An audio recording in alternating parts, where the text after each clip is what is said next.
Story 1. The Flashlight in the Woods. I used to work for a construction company, and sometimes we get gigs out in the middle of nowhere, building cabins or renovating old ones. I never thought much of it.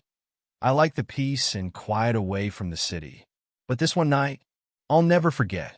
We were on this project deep in the Appalachian Mountains. There were only two of us on the crew this time, me and my buddy Kyle. We were staying in a small trailer parked at the job site, a good couple of miles from the nearest road, with nothing but dense trees around us. It was around midnight, and we had just finished a long day of work. We were sitting outside the trailer, cooling off and having a beer, when Kyle suddenly went stiff. He was staring off into the tree line, eyes wide, like he'd seen something. I followed his gaze and saw it too. A light, like someone was walking through the woods with a flashlight. Now, at first, I thought maybe it was just another hiker or a hunter. But the thing is, we hadn't seen or heard anyone all day. And who the hell would be out here in the dead of night? Maybe it's the landowner, I said, trying to brush it off. But Kyle wasn't buying it. Nah, man. This place is supposed to be private. Nobody comes up here. The light got closer, moving through the trees, but it wasn't bouncing around like someone walking. It was too steady, too smooth, and it was coming right towards us. My gut twisted. I got up and grabbed the flashlight we kept by the trailer. Kyle did the same, and we both stood there, waiting, our flashlights aimed into the darkness. The strange light kept approaching, now maybe 100 feet away. Then it just stopped. Everything went dead quiet. I swear, I could feel the silence pushing against me like the air was too thick. My heart was pounding so loud in my ears that it was the only sound I could hear. I don't know why, but something in me snapped, and I shouted, "Who's out there?" No answer. Just that light, still shining between the trees. Kyle nudged me. "Let's go check it out." That was the last thing I wanted to do. But I didn't want to look like a coward either, so I nodded.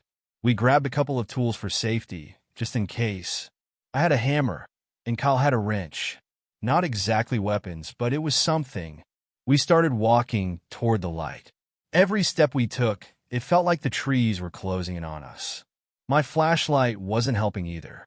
It barely pierced through the thick, shadowy forest, and for every step forward, I was bracing myself for something to leap out at us. When we were about 20 feet away, the light vanished. Gone. Just like that. Kyle cursed under his breath. What the hell is this? I felt a knot in my stomach tighten, but we kept going. We reached the spot where the light had been, and there was nothing there. No sign of anyone, no tracks, nothing but the trees and the underbrush. Maybe it was just a reflection, I said, not believing my own words. Kyle was about to respond when we both heard it. A low, rumbling growl. Not from any animal I've ever heard. It was deep, guttural, and it was close.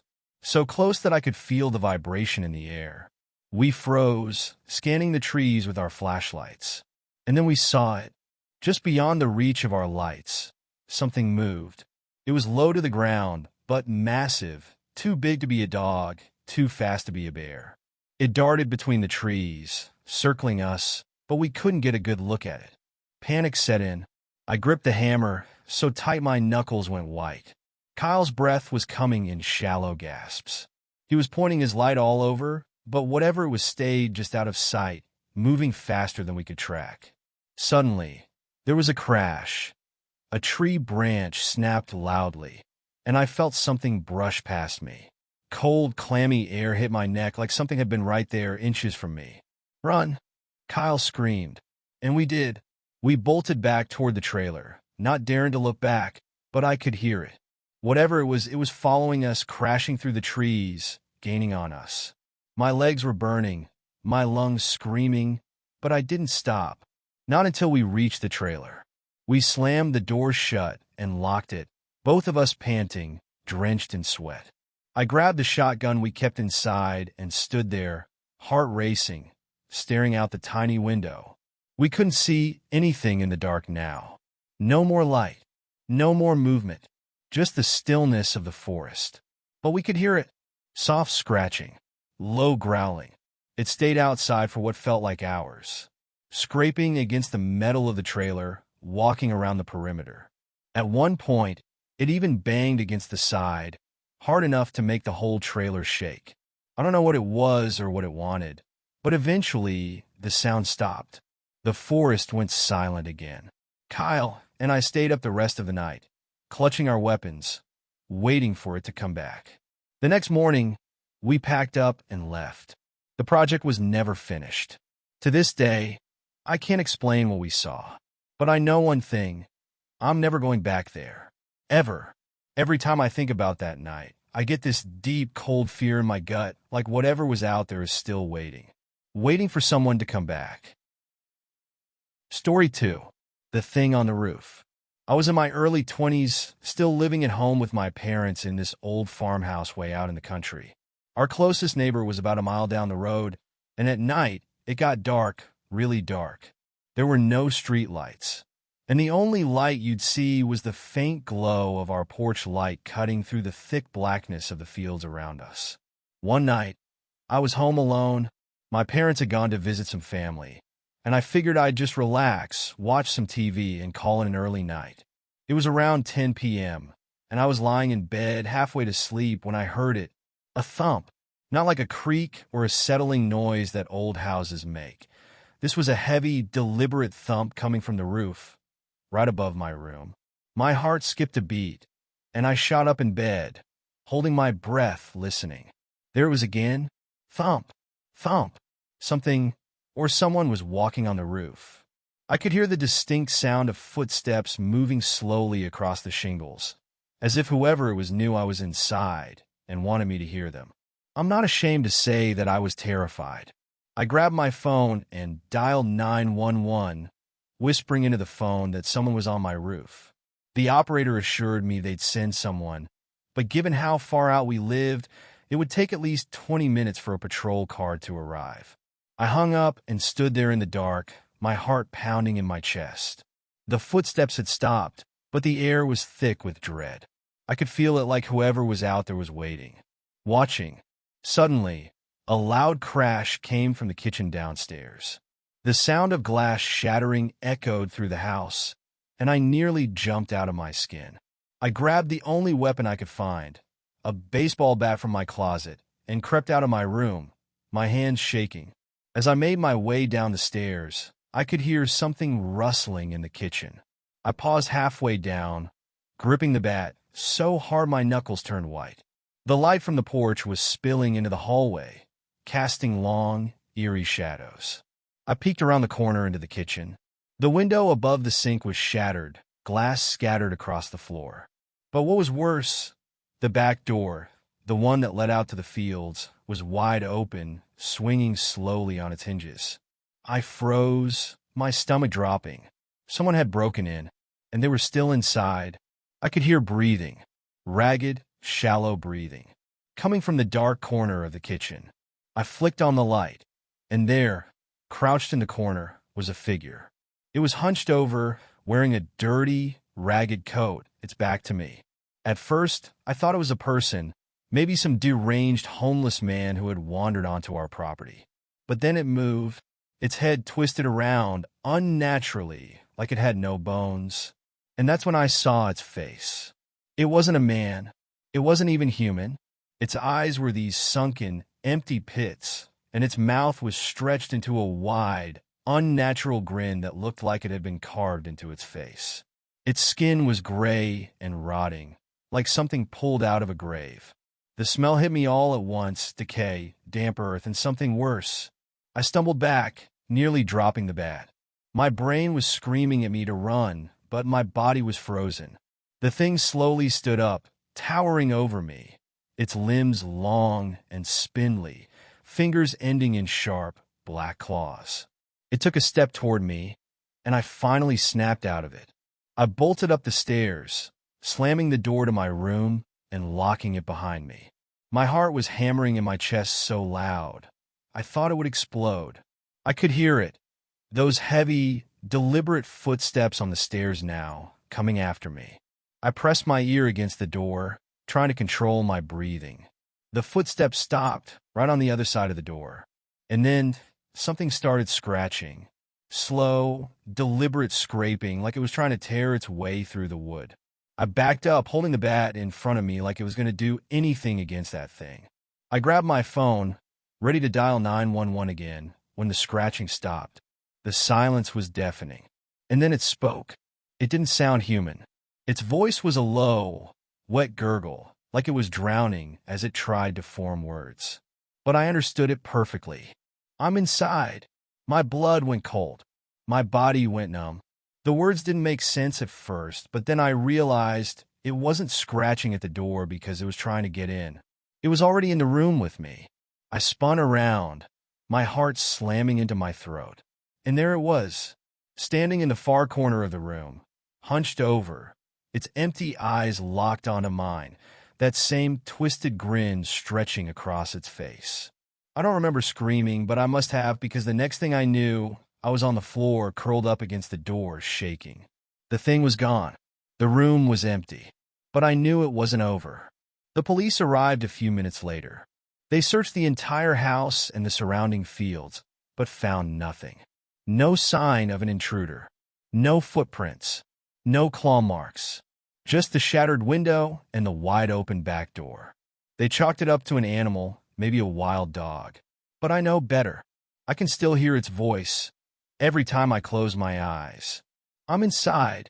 I don't live in that house anymore. But sometimes, late at night, I still hear those footsteps on the roof. I hope you've checked your doors and windows lately. Story 3. The Third Knock. My family has this old tradition. It's something my grandmother used to say. She believed that if you heard 3 knocks at your door at night, and no one was there, you weren't supposed to answer. Ever. The third knock, she said, wasn't a person. It was something else. Something pretending to be human. I always thought it was an old wives' tale, just some superstitious nonsense passed down through the generations. Until the night it happened to me. It was about 2 years ago, during one of the worst snowstorms we'd had in decades. I was living alone in a small house on the edge of a quiet town. Nothing but trees and fields surrounding me. The roads were all blocked by the storm, so I knew I wasn't getting any visitors, and that was fine by me. It was just me, a warm fire, and the sound of the wind howling outside. I was in the living room, curled up on the couch with a blanket, when I heard it. A single knock at the door. I froze. At first, I thought maybe I was hearing things, the wind playing tricks on my ears. But then it came again, louder this time. Another knock. 2 knocks. I glanced at the clock. 1:23 a.m. Who the hell would be out in a blizzard at this hour? I stood up, heart already racing a bit, and walked to the door. I didn't open it. I wasn't about to just swing it open in the middle of the night without knowing who was on the other side. Instead, I peered through the peephole. Nothing. I blinked, pressed my eye closer to the glass, and looked again. Still nothing. Just swirling snow and darkness. Hello. I called through the door, but there was no response. Just the wind howling in the distance. I felt a little uneasy, but I figured maybe it was just the storm messing with the house, or a tree branch hitting the door. I was about to turn away when... Knock, knock, knock. 3 knocks. Hard and deliberate. My stomach dropped. My grandmother's voice came rushing back into my head. Never answer the door on the 3rd knock. It's not a person. I stood there, staring at the door, not moving. My pulse was pounding in my ears. Something wasn't right. I couldn't explain it, but I knew. I just knew that whatever was out there wasn't normal. I backed away slowly, my breath catching in my throat. The house felt suddenly colder, the shadows in the corners of the room deeper. I grabbed my phone and texted my neighbor, an older guy named Tom who lived about a quarter mile down the road. You hear anything weird? I typed, trying to keep my hands from shaking. A few seconds later, my phone buzzed. Nope. Everything's quiet here. Why? I was about to reply when my phone buzzed again. But this time it wasn't Tom. It was an unknown number. The message read, "Let me in." My heart stopped. I stared at the screen, unable to process what I was seeing. Another message came through from the same number. "I know you're in there. Open the door." The knocks came again, louder, more insistent. Knock, knock, knock. I backed up until I hit the far wall, my legs trembling. I didn't understand how, but I could feel something wrong on the other side of that door. It wasn't just someone out in the cold. It was like the air around me was heavier, pressing down on me, suffocating. My mind was screaming at me not to open it, not to even go near it. And then the doorknob started turning. Slowly, deliberately. I stared in horror as it twisted back and forth, rattling against the lock, as if whatever was on the other side knew exactly how close I was to losing it. My phone buzzed again. Another message. Just one peek. The doorknob stopped rattling. The knocking ceased. Silence. I stood there, gripping my phone, my body frozen in fear, waiting. Minutes passed. Nothing happened. Slowly, I gathered the courage to inch toward the door. I had to know if it was gone. I leaned in, pressing my ear to the wood, holding my breath. There was nothing. No movement. No sound. I exhaled in relief, a nervous laugh bubbling up in my throat. It was over. Whatever it was gone. But then, in the dead silence, I heard it. A whisper, right next to my ear, so close it felt like the voice was inside my head. "I'm still here." I jumped back, nearly dropping my phone. My whole body was trembling now.